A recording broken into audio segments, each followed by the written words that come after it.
네, 여러분 반갑습니다. 전기 트레이너 훈쌤입니다. 이번 시간부터 본격적인 전기기기 요점 정리를 시작해 보도록 하겠습니다. 자, 1장은요 직류기였죠. 자, 우리가 이 직류기를 배우기 전에 간단하게 기초 이론에 대해서 다뤘습니다. 자, 그런데 이 요점 정리에서는요 그 기초 이론은 다루지 않을 거예요. 이거에 대한 자세한 내용은 위 상단에 연결되어 있는 링크를 통해서 그 자세하게 다루는 따로 영상이 있으니까 거기서 시청을 해주시면 좋을 것 같습니다. 자, 그럼 우리는 바로 이 직류기의 구조부터 한번 정리를 해볼게요. 자, 우리가 이 직류기의 구조는요 뭐 발전기든 전동기든 간에 항상 구조는 동일하다라고 했어요. 대신에 전류의 방향만 반대다라고 했습니다. 자, 그러니까 이 직류 발전기의 구조가 따로 있고 또 직류 전동기의 구조가 따로 있는 것이 아니라 우리가 하나의 직류기, 동일한 직류기 두 개를 가지고 내가 운동 에너지를 넣어줬을 때 이렇게 전기를 만들어서 부하에 공급을 해주면 우린 이것을 직류 발전기라고 했고요. 그리고 이번에는 내가 외부에서 전원을 공급을 해줬을 때 이런 식으로 회전을 하면요 우린 이것을 직류 전동기라고 했어요. 자, 그러니까 구조는 서로 동일하고요. 내가 전류를 줄 것인지 아니면 전류를 받을 것인지 이렇게 전류의 방향만 반대고 구조는 동일하다라고 기억을 해달라고 했어요. 자, 그래서 실제 이 직류기는요 이러한 구조를 가지게 됩니다. 자, 실제 구조는요 굉장히 복잡하죠. 그래서 우린 이것을 간소한 이러한 형태로 공부를 하게 된다라고 했습니다. 자, 간단하게 원리를 한 번 더 말씀을 드리면요 이렇게 자속이 N극에서 S극으로 발생을 하고, 자, 우리가 이 직류기를, 이 전기자를 회전을 시키게 되면 이 도체가 회전을 하면서 자기장을 끊게 되죠. 자, 이렇게 자기장을 끊었을 때 이곳에 전류가 흐르게 된다. 자, 이렇게 전류가 발생을 하면요 이 전류를 이 정류자를 통해서 직류로 바꿔서 부하로 공급해주는, 이게 바로 직류 발전기의 기본 원리가 되었습니다. 자, 이때 우리가 꼭 기억을 해달라고 한 거는 이 각각의 요소들을 기억을 해주셔야 하는데, 그 중에서 이 직류기의 대표적인 3요소가 있었죠. 바로 정류자, 전기자, 계자라고 해서 우린 이것을 정, 전, 계 앞글자만 따서 기억을 해달라고 했어요. 이게 시험에 굉장히 출제가 많이 됩니다. 자, 그런데 우리가 만약에 4요소가 출제가 된다라고 한다면요 여기에 추가로 브러쉬를 추가해서 이때는 정, 전, 계에다가 브러쉬를 추가해서 기억을 해달라고 했습니다. 자, 실제 기출은요 이렇게 직류기의 3대 요소가 아닌 것은 이렇게 출제가 된 적이 있어요. 자, 그럼 우리는 똑같이 정, 전, 계를 기억을 해서 그 나머지 공극이 정답이 되는구나 라고 바로 골라주시면 됩니다. 자, 이때 공극은 무엇이냐, 이렇게 전기자가 있고 계자가 있을 때 그 사이의 간격을 우리는 공극이다라고 했어요. 그리고 이 공극은요 항상 적당한 거리를 유지해야 한다라고 했습니다. 자, 이렇게 구조에 대해서 알아보고 있는데 우리가 이 각각의 요소가 어떠한 역할을 하는지 정도는 꼭 기억을 해줘야 하죠. 왜냐하면 우리가 이러한 역할을 알아야 이 직류기를 이해할 수 있기 때문에 반드시 기억을 해주셔야 합니다. 자, 먼저 이 계자는요 바로 자속을 만드는 부분이다라고 했어요. 자, 그리고 계자는 철심과 권선으로 이루어져 있는데 우리가 지금 그림을 보시면요 이렇게 N극과 S극으로 표시를 하지만 실제 계자는 우리가 알고 있는 이런 문방구에서 볼 수 있는 영구자석이 아니라 이러한 전자석의 형태를 띠게 됩니다. 자, 이 가운데 있는 게 이 네모난 게 바로 철심이고요. 그러니까 철덩어리이고 이것을 도체가 감싸고 있는 이러한 형태로 계자가 구성이 되어 있습니다. 자, 그래서 우리는 이 권선에 전류를 흘려보내주게 되면요 이렇게 전류가 회전을 하겠죠. 자, 회전을 하면서 우리는 앙페르의 오른 나사 법칙에 의해서 자속이 발생하고 이러한 자속을 공급해주는 것을 바로 계자다라고 했습니다. 자, 그 다음 두 번째 전기자입니다. 자, 이 전기자는요 말 그대로 유기 기전력을 만드는 부분이에요. 자, 이렇게 구조는요 이 계자와 동일하게 철심과 전기자, 권선으로 구성이 되어 있습니다. 자, 그래서 첫 번째로 철심을 보면요 철심은 말 그대로 철 덩어리예요. 자, 이 철심의 역할이 무엇이냐면 우리가 이 철심에 슬롯이 있고 이렇게 슬롯이 있고 구멍이 파여져 있고요 여기에 도체를 넣어줍니다.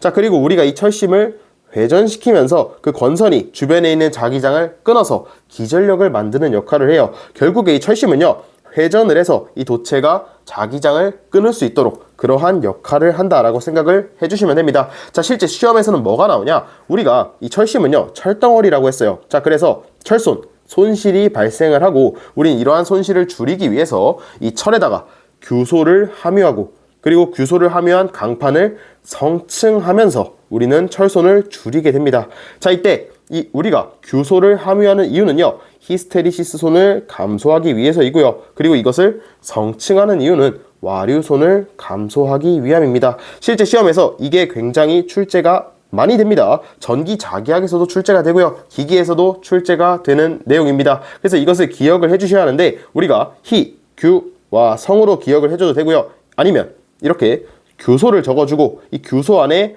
글씨, 이 글씨에 정답이 있습니다. 자, 이렇게 보시면요, 히스테리시스 손이 숨어 있고요. 성층 같은 경우는 이렇게 와류손이 숨어 있다 라고 기억을 해주셔서 자, 이렇게 실제 출제가 되었습니다. 자, 전기기계의 철심을 성층하는데 가장 적절한 이유를 묻고 있어요. 자, 그럼 우린 성층이었죠. 그렇기 때문에 잘 보시면 와류손이 이렇게 숨어져 있다 라고 생각을 해주시면 됩니다. 자, 그래서 정답은 2번 와류손을 적게 하기 위하여가 정답이 되겠죠. 자, 그리고 이 철심과 이어서 전기자 권선이 있어요. 자, 이 전기자 권선은요, 우리가 이 철심 안에 슬롯이 있고 이 슬롯 안에 도체를 넣어줬을 때 그 도체를 우리는 전기자 권선이다라고 합니다. 자, 그럼 이 철심이 회전을 하면서 도체가 자속을 끊어서 유기기전력을 만든다라고 했어요. 자, 그때 유기기전력은요, 우리가 발전기의 기본 원리인 플레밍의 오른손 법칙을 이용한다 라고 했습니다. 자, 다음 세 번째는요, 정류자입니다. 자, 이 정류자는 말 그대로 정류예요. 자, 우리가 만들어낸 기전력은요, 항상 교류이기 때문에 우리가 원하는 거는 직류이니까 직류죠. 이것을 DC, 직류로 변환하는 그러한 역할을 하는 것이 바로 정류자입니다. 자, 그래서 이렇게 직류기가 있을 때 이 정류자는요, 이 빨간색으로 칠해진 부분이에요. 자, 그리고 역할은 말 그대로 교류를 직류로 바꿔주는 역할을 한다라고 했습니다. 자, 이 정류자는요, 우리가 공식 두 가지를 꼭 기억해 달라고 했어요. 자, 첫 번째는 이 정류자 편의 개수를 구하는 정류자 편수 공식이 있고요. 그 정류자 편수는 K가 2분의 U 그리고 NS다 라고 표현을 합니다. 자, 이때 U는요, 슬롯 한 개 안에 들어있는 도체수. 자, 이렇게 슬롯 하나에 도체가 두 개가 들어있으면 이 U가 2가 된다라고 생각을 해주시면 됩니다. 자, 슬롯수는요, 이 철심에 있는 전체 슬롯수가 된다라고 생각을 해주시면 되고요. 두 번째로요, 바로 정류자 편간 전압. 이게 실제로 시험에 더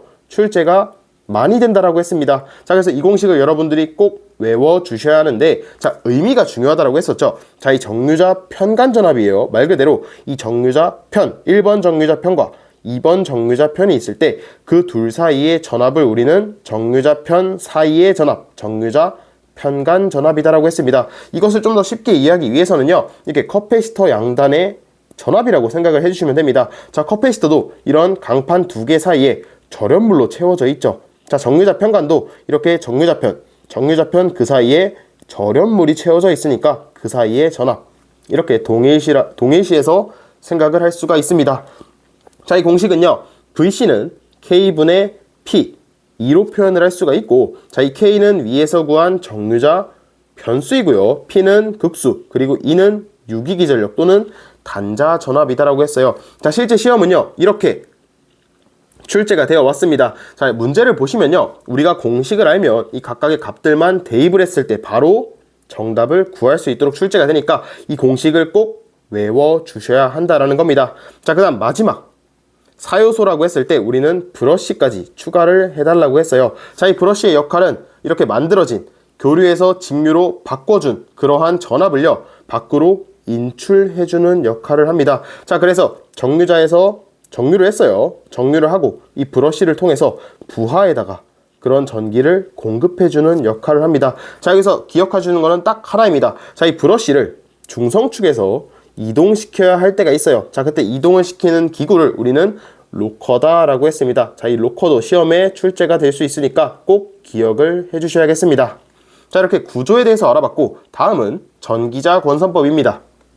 전기자 권선법은요, 말 그대로 우리가 전기자, 이 철심이 있고 그 안에 권선을 이런 식으로 쭉쭉쭉 넣어줘야 하는데, 자, 이때 권선을 어떻게 넣어줄지 그 방법을 우리는 전기자 권선법이다라고 했어요. 자, 이 전기자 권선법은요, 그냥 하나만 기억을 해주시면 됩니다. 우리가 실제 사용하는 권선법은 무엇인지, 이렇게 직류기에 주로 사용되는 권선법 3가지를 쓰시오, 이렇게 출제가 됩니다. 자, 그럼 여러분은요, 이렇게 고상권, 배로권, 2층권을 꼭 기억을 해주셔야 해요. 이 나머지는요, 하나도 중요하지 않습니다. 자, 나중에 이 중권을 가면요, 중권에서 이게 다시 분포권과 단절권이 있는데, 이것은 동기기에서 배우니까 직류기에서는 지금 고상권, 배로권, 2층권, 그리고 2층권에서 파권과 중권을 사용한다라고 기억을 해주시면 됩니다. 자, 그래서 교재에는요, 이렇게 짜장면, 곱빼기, 우린 이것을 곱페이라고 해서 기억을 해달라고 했어요. 자, 그래서 제가 밑에 이렇게 그림을 쭉쭉쭉 그렸는데, 이거는 전혀 중요하지 않습니다. 자, 이걸 제가 그럼 왜 그렸을까요?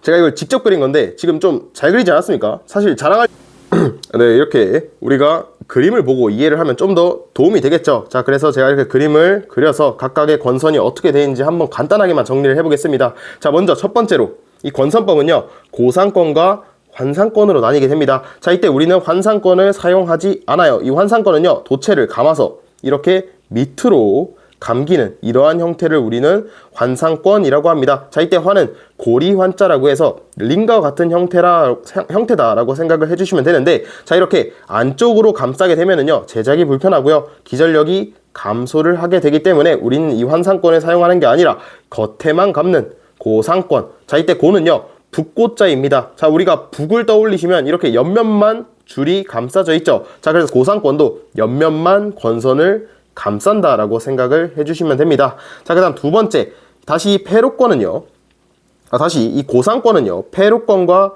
계로권으로 나뉘게 됩니다. 자, 이 계로권은요, 독립된 도체를, 이렇게 각각의 색이 다르죠. 이렇게 하나의 도체를 감고 또 다시 하나의 도체를 감고 또 하나의 도체를 감는 것을 우리는 계로권이라고 하고요. 이 패로권은요, 하나의 도체로 쭉쭉쭉 계속 감는 거를 우리는 패로권이다라고 했고, 우리는 이 중에서 패로권을 사용한다. 자, 그 다음 세 번째, 이 패로권에서 다시 단층권과 2층권으로 나뉘게 됩니다. 자, 이때 단층권은요, 이 슬롯 하나에 도체를 그냥 딸랑 하나만 넣어주는 거고요. 자, 2층권은요, 이렇게 하나의 슬롯에 2개 또는 2개 이상 넣어주는 것을 우리는 2층권이라고 합니다. 그리고 실제 우리는 2층권을 사용을 해요. 이유는 간단합니다. 이유는요, 우리가 이렇게 하나를 넣어서 유기기전력을 만드는 것보다 당연히 2개를 넣었을 때 우리가 똑같이 이 전기자를 회전시켰다라고 한다면 당연히 이 2개를 넣은 게 효율이 더 좋겠죠. 만들어내는 기전력이 더 크게 될 거다라는 겁니다. 그래서 우리는 2층권을 사용한다 라고 기억을 해주시면 되겠습니다. 자, 그 다음은요, 이 중권과 파권이 있어요. 이 중권과 파권은 우리가 위에서 고상권, 배로권, 2층권을 사용을 하고요, 그 2층권을 다시 중권과 파권으로 나눌 수가 있어요. 자, 이때 중권과 파권은요, 결선법이 굉장히 복잡합니다. 자, 그래서 이거를 여러분들이 어떻게 결선을 하는지는 전혀 알 필요가 없어요. 자, 그런데 여러분들 중에서 또 이런 거 궁금한 거 못 찾는 분들이 있죠. 자, 그래서 제가 이렇게 중권과 파권을요, 실제 어떻게 결선을 하는지 정리한 영상이 있으니까 지금 위에 링크에 띄워드렸으니까 거기서 참고해 주시면 좋을 것 같습니다. 자, 여러분들은요, 그냥 간단하게 중권은 중첩한다라고 해서 이런 식으로 중첩이 되어 있고요. 자, 파권은요, 이 파자가 파도할 때 그 파자라고 생각을 해주시면 됩니다. 자, 그래서 이렇게 물결을 치듯이 이런 식으로 권선이 감겨져서 이렇게 다음으로 넘어가서 또 다음으로 감싸지고 계속 쭉쭉쭉 감아지는 것을 우리는 파권이다 라고 생각을 해주시면 됩니다. 자, 이건 사실 전혀 중요하지 않고요, 실제 중요한 거는 바로 이 중권과 파권을 비교하는 특징이 되겠습니다. 자, 이 중권은요, 극수와 병렬 회로수가 항상 동일합니다.